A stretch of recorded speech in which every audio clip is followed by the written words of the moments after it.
ក្រៅពីកងទ័ពឆ្មាំជាតិអាមេរិកនឹងដាក់ពង្រាយទាហានម៉ារីនទៅកាន់តំបន់បាតកម្មខណៈលោកត្រាំគាំទ្រការចាប់ខ្លួនអភិបាលរដ្ឋ California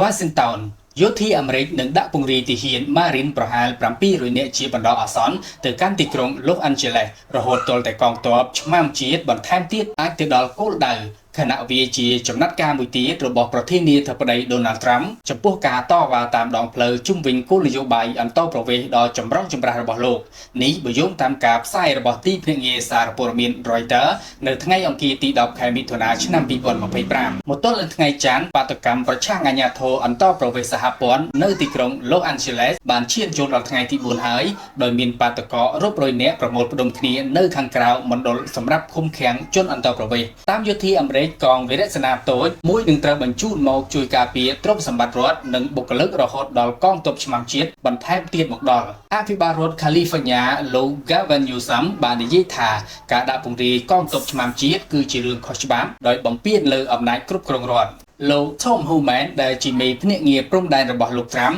បាននិយាយថាលោក Newsom គួរតែត្រូវបានចាប់ខ្លួនប្រសិនបើហ៊ានរារាំងវិធានការអនុវត្តច្បាប់អន្តរប្រវេសន៍លោក Trump បានគាំទ្រការលើកឡើងនេះដោយនិយាយថាខ្ញុំនឹងធ្វើប្រសិនបើខ្ញុំជាធំខ្ញុំគិតថាវាល្អគូបញ្ជាក់ថាប៉ូលីសនៅទីក្រុង Los Angeles បានចោទប្រកាន់ថាក្រុមបាតុករមួយចំនួនបានគប់ដុំថ្មបេតុងដបនិងវត្ថុផ្សេងៗទៀតមកលើប៉ូលីសខណៈដែលបាតុកររាប់សិបនាក់ត្រូវបានចាប់ខ្លួន